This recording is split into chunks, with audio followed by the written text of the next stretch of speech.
Vous écoutez Radio Solidarité, la première radio francophone entièrement dédiée à la solidarité. L'interview de la semaine. Monsieur Fontaine, vous êtes député à la région Wallonne. Pour vous, c'est quoi un SDF en milieu rural ? Alors un sans chez soi, un SDF en milieu rural, c'est quelqu'un qui n'a aucune possibilité de se loger, si ce n'est de pouvoir bénéficier de l'aide d'un habitant qui lui prête son abri de jardin ou des choses comme ça, ou c'est la débrouille, c'est dans les bois, c'est dans les bâtiments désaffectés. C'est des conditions totalement différentes, même si le terme est le même, mais des conditions totalement différentes de SDF en ville, où là, il y a des structures qui peuvent, à tout le moins, les accueillir de nuit ou à minima de jour. Alors vous êtes justement conseiller communal dans la commune de Couvin, petite commune en province de Namur. Y a-t-il des SDF, y a-t-il des problèmes dans votre commune ? Alors comme je le disais dans notre entretien préalable, ça fait 20 ans que je fais de la politique. J'ai commencé par un mandat de conseiller CPS où j'ai découvert la pauvreté, des cas vraiment exceptionnels.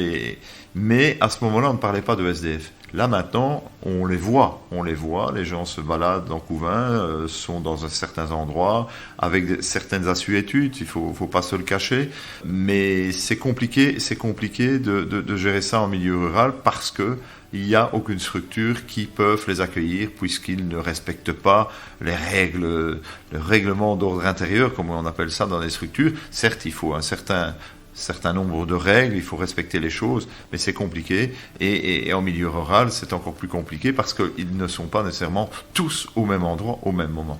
Alors, Couvin, combien de personnes sont chez soi ? Alors, selon les chiffres du CPS de Couvin, par la voix de sa présidente, il y en a 3-4, dérisoires. Mais quand on essaye de recenser au plus près avec les SDF invisibles, que je qualifie d'invisibles puisqu'on ne les voit pas nécessairement au centre de Couvin, on est plutôt aux environs d'une quinzaine. Alors quelles sont justement les solutions trouvées à Couvin pour la problématique des sans chez soi en milieu rural ? Alors pour l'instant, de solutions structurées, il n'y en a pas vraiment, hormis l'aide et le travail vraiment qu'il faut souligner de la Croix-Rouge, qui offre le bar à soupe, qui offre la douche, mais de façon structurelle, rien n'est fait. On a fait des propositions avec le groupe écolo, le groupe PEPS et le groupe écolo, déjà en janvier 2022, donc vous voyez, ça fait presque un an. Maintenant, on a soumis des solutions, on demandait à la commune qu'elle mette ne fût-ce qu'un local chauffé à disposition et qu'on s'occuperait du reste. On s'occuperait,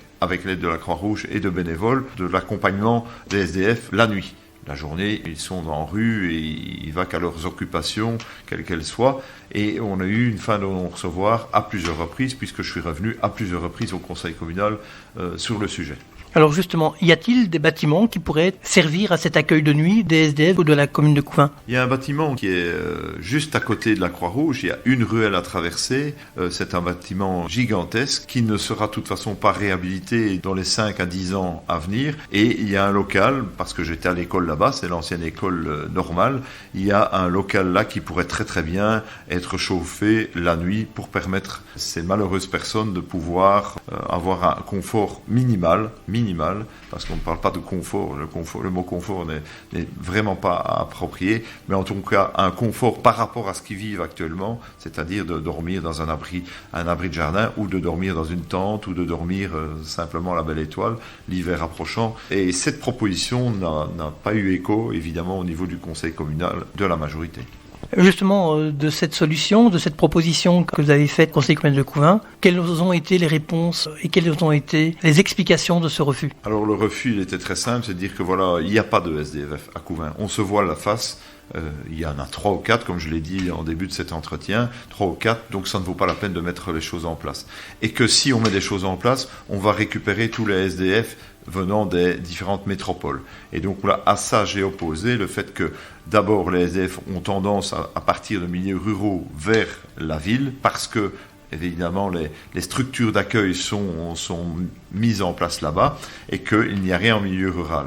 Mais il y a des gens, et on les connaît, puisqu'on discute avec eux, on les rencontre, ils passent au bureau pour qu'on les aide pour leurs documents. En fait, on joue le rôle du CPS, mais en milieu rural, il y a moyen de pouvoir faire les choses proprement en ayant ne fût-ce qu'un local. Le reste, il y a des appels à projets de la ministre Montréal pour pouvoir mettre en place les abris de nuit en milieu rural également. Le problème aussi des CPS qu'on a remarqué avec les personnes qu'on a rencontrées dans la rue, dans les grandes villes, c'est que la plupart viennent de milieux ruraux et on les renvoie dans les grandes métropoles. Le cas par exemple de Couvin. Couvin, on a renvoyé des SDF en disant allez sur Dinan. Quelle est votre position par rapport justement au renvoi petits CPS qui renvoient vers les grandes villes? Alors les petits CPS, comme on les appelle de villes moyennes ou de petites villes, se sentent peut-être démunis face à ce problème, mais il y a des structures qui peuvent les aider. Les cabinets de la ministre sont à l'écoute et essayent de trouver des solutions.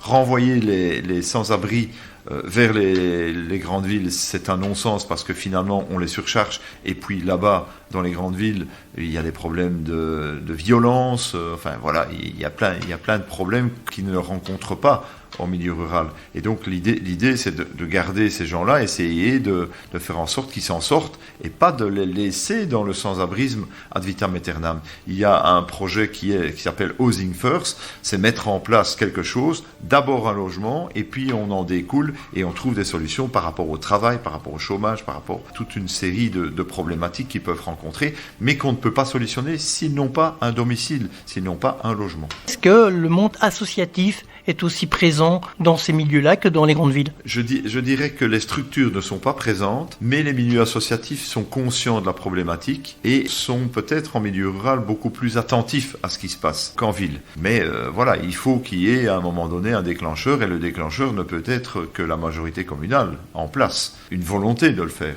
On avait à un moment donné des éducateurs de rue qui pouvaient en tout cas entamer un dialogue avec les gens qui étaient en grande souffrance. On n'a plus ça, ça a été supprimé, on pourrait les remettre en place. Le CPS a des moyens colossaux qui sont débloqués par le fédéral et par le régional. Donc il pourrait prendre une petite partie de ces moyens-là pour mettre en place quelque chose. Mais c'est une question de volonté. On a pris contact avec la présidente du CPS de Couvin, nous a refusé toute interview et toute rencontre par rapport à ça. Quelle est justement sa position à elle? Parce qu'elle pense évidemment, mais sa réflexion et son mot d'ordre par rapport au CPS, ses ordres qu'elle donne au CPS par rapport au sans domicile fixe. C'est un sujet qu'elle n'accepte pas d'aborder en conseil communal. D'ailleurs, chaque fois que je reviens avec le sujet, ça monte un peu dans les tours, soyons clairs. Elle se voile la face, elle ne veut pas en entendre parler, elle estime que ça n'existe pas. Et quand ça n'existe pas, il n'y a pas besoin de trouver de solution. Alors, beaucoup de monde ont insisté, et il est disponible également sur notre site, des extraits du conseil communal de janvier qui quand même été assez chaud, avec des propos quand même assez durs.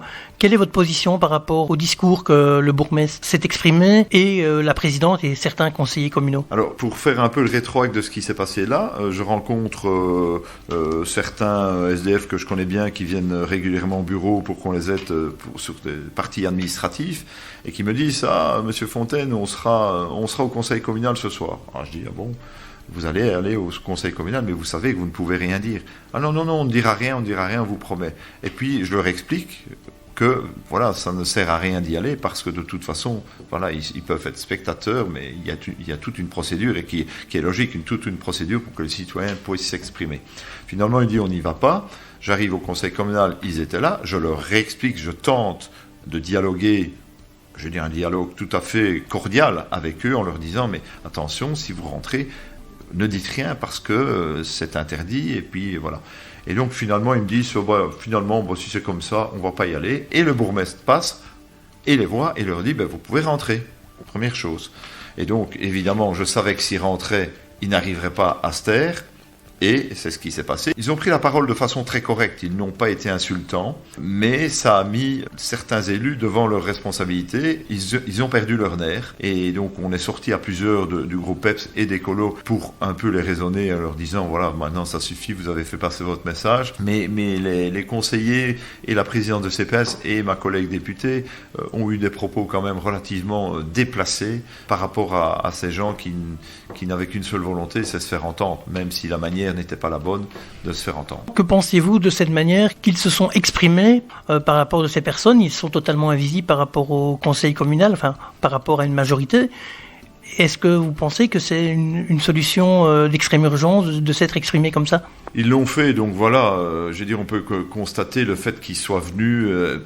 Voilà, les règles n'ont pas été respectées, le bourgmestre s'est emporté et d'autres conseillers se sont emportés. C'est dommage parce qu'on aurait pu On aurait pu trouver une autre manière de fonctionner en faisant une table ronde avec la Croix-Rouge, le CPS, la commune, les conseillers de la majorité et de l'opposition. Mais chaque fois qu'on soulève un problème, on vient avec une proposition de solution.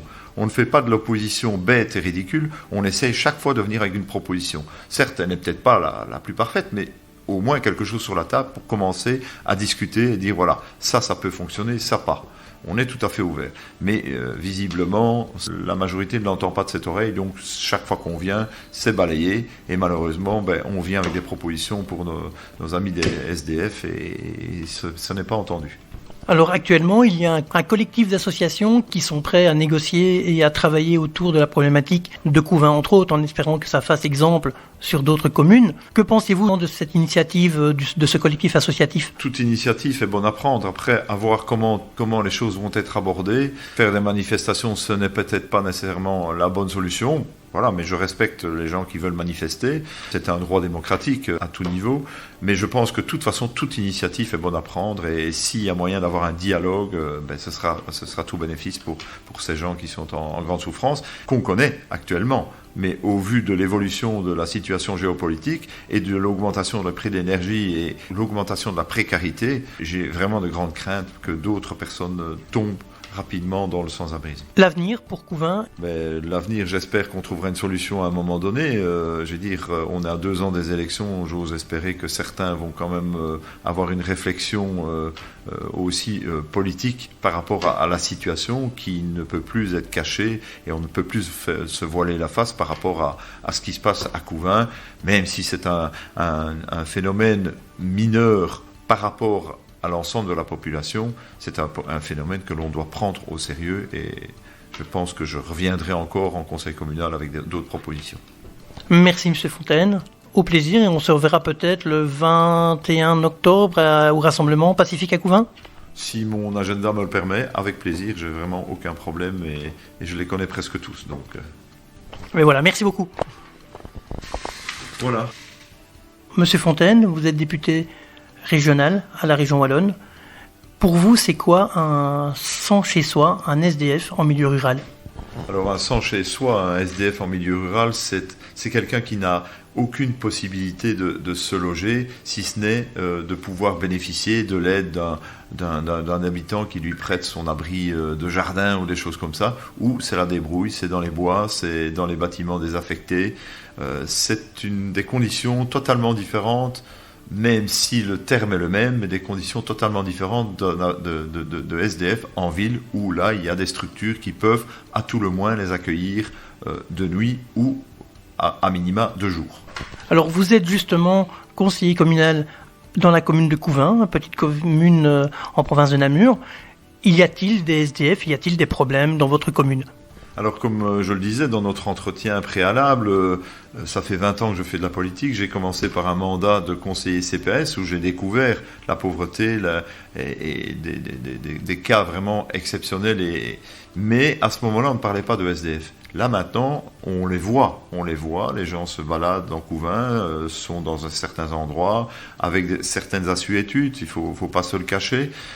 Mais c'est compliqué de gérer ça en milieu rural parce que il n'y a aucune structure qui peut les accueillir puisqu'ils ne respectent pas les règles, le règlement d'ordre intérieur, comme on appelle ça dans les structures. Certes, il faut un certain nombre de règles, il faut respecter les choses, mais c'est compliqué. Et en milieu rural, c'est encore plus compliqué parce qu'ils ne sont pas nécessairement tous au même endroit, au même moment. Alors, Couvin, combien de personnes sont chez soi ? Alors, selon les chiffres du CPS de Couvin, par la voix de sa présidente, il y en a 3-4, dérisoires. Mais quand on essaye de recenser au plus près avec les SDF invisibles, que je qualifie d'invisibles puisqu'on ne les voit pas nécessairement au centre de Couvin, on est plutôt aux environs d'une quinzaine. Alors, quelles sont justement les solutions trouvées à Couvin pour la problématique des sans chez soi en milieu rural ? Alors, pour l'instant, de solutions structurées, il n'y en a pas vraiment, hormis l'aide et le travail vraiment qu'il faut souligner de la Croix-Rouge, qui offre le bar à soupe, qui offre la douche. mais de façon structurelle, rien n'est fait. On a fait des propositions avec le groupe Écolo, le groupe PEPS et le groupe Écolo, déjà en janvier 2022, donc vous voyez, ça fait presque un an. Maintenant, on a soumis des solutions, on demandait à la commune qu'elle mette ne fût-ce qu'un local chauffé à disposition et qu'on s'occuperait du reste. On s'occuperait, avec l'aide de la Croix-Rouge et de bénévoles, de l'accompagnement des SDF la nuit. La journée, ils sont en rue et ils vaquent à leurs occupations, quelles qu'elles soient. Et on a eu une fin de non-recevoir à plusieurs reprises, puisque je suis revenu à plusieurs reprises au conseil communal sur le sujet. Alors justement, y a-t-il des bâtiments qui pourraient servir à cet accueil de nuit des SDF de la commune de Couvain ? Il y a un bâtiment qui est juste à côté de la Croix-Rouge, il y a une ruelle à traverser, c'est un bâtiment gigantesque qui ne sera de toute façon pas réhabilité dans les 5 à 10 ans à venir. Et il y a un local, parce que j'étais à l'école là-bas, c'est l'ancienne école normale, il y a un local là qui pourrait très très bien être chauffé la nuit pour permettre à ces malheureuses personnes de pouvoir avoir un confort minimal, parce qu'on ne parle pas de confort, le mot confort n'est vraiment pas approprié, mais en tout cas un confort par rapport à ce qu'ils vivent actuellement, c'est-à-dire de dormir dans un abri de jardin, ou de dormir dans une tente, ou de dormir simplement à la belle étoile, l'hiver approchant. Et cette proposition n'a pas eu écho, évidemment, au niveau du conseil communal de la majorité. Justement, de cette solution, de cette proposition que vous avez faite au conseil communal de Couvain, quelles ont été les réponses et quelles ont été les explications de ce refus ? Alors le refus, il était très simple, c'est de dire que voilà, il n'y a pas de SDF à Couvain. On se voile la face, il y en a 3 ou 4, comme je l'ai dit en début de cet entretien, 3 ou 4, donc ça ne vaut pas la peine de mettre les choses en place. Et que si on met des choses en place, on va récupérer tous les SDF venant des différentes métropoles. Et donc là, à ça, j'ai opposé le fait que d'abord les SDF ont tendance à partir de milieux ruraux vers la ville, parce que évidemment, les structures d'accueil sont mises en place là-bas et qu'il n'y a rien en milieu rural. Mais il y a des gens, et on les connaît, puisqu'on discute avec eux, on les rencontre, ils passent au bureau pour qu'on les aide pour leurs documents. En fait, on joue le rôle du CPS, mais en milieu rural, il y a moyen de pouvoir faire les choses proprement en ayant ne fût-ce qu'un local. Le reste, il y a des appels à projets de la ministre Montréal pour pouvoir mettre en place des abris de nuit en milieu rural également. Alors le problème aussi des CPS qu'on a remarqué avec les personnes qu'on a rencontrées dans la rue, dans les grandes villes, c'est que la plupart viennent de milieux ruraux et on les renvoie dans les grandes métropoles. Le cas par exemple de Couvain. Couvain, on a renvoyé des SDF en disant allez sur Dinan. Quelle est votre position par rapport justement au renvoi à ce voilage de face des CPS, des petits CPS qui renvoient vers les grandes villes ?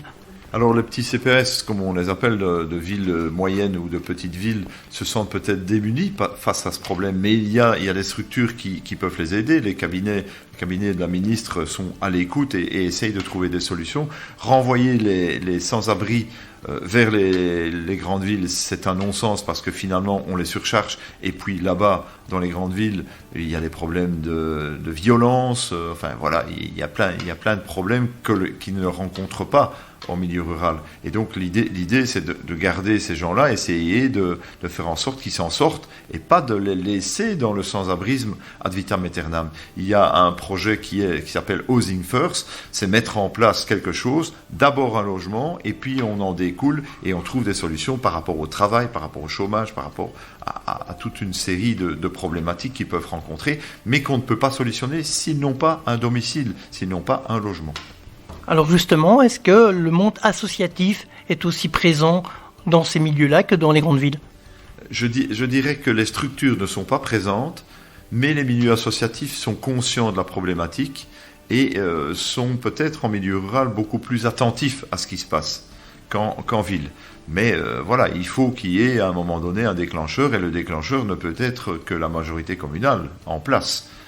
Une volonté de le faire. On avait à un moment donné des éducateurs de rue qui pouvaient en tout cas entamer un dialogue avec les gens qui étaient en grande souffrance. On n'a plus ça, ça a été supprimé, on pourrait les remettre en place.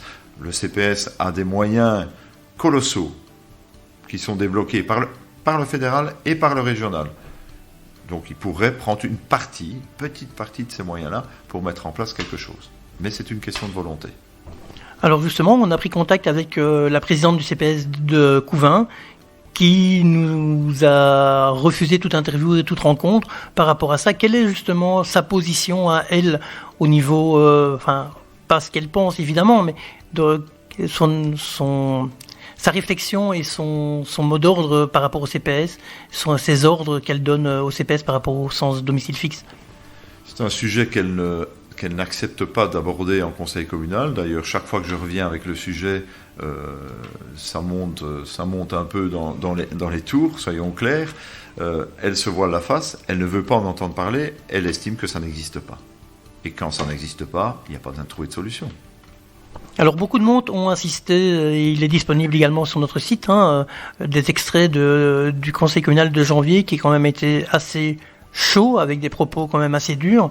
Quelle est votre position par rapport au discours que le bourgmestre s'est exprimé et la présidente et certains conseillers communaux? Alors, pour faire un peu le rétroac de ce qui s'est passé là, je rencontre certains SDF que je connais bien qui viennent régulièrement au bureau pour qu'on les aide sur des parties administratives et qui me disent « Ah, Monsieur Fontaine, on sera au conseil communal ce soir. » Alors je dis « Ah bon ? Vous allez aller au conseil communal, mais vous savez que vous ne pouvez rien dire. » « Ah non, on ne dira rien, on vous promet. » Et puis, je leur explique que voilà, ça ne sert à rien d'y aller parce que de toute façon, voilà, ils peuvent être spectateurs, mais il y a toute une procédure et qui est logique, toute une procédure pour que les citoyens puissent s'exprimer. Finalement, il dit on n'y va pas. J'arrive au conseil communal, ils étaient là, je leur réexplique, je tente de dialoguer, je dis un dialogue tout à fait cordial avec eux en leur disant mais attention, si vous rentrez, ne dites rien parce que c'est interdit et puis voilà. Et donc finalement, ils me disent, si c'est comme ça, on ne va pas y aller. Et le bourgmestre passe et les voit et leur dit, vous pouvez rentrer. Voilà, première chose.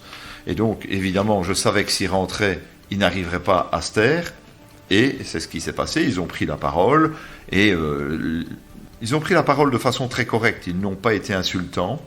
Mais ça a mis certains élus devant leurs responsabilités. Et ils ont perdu leur nerf.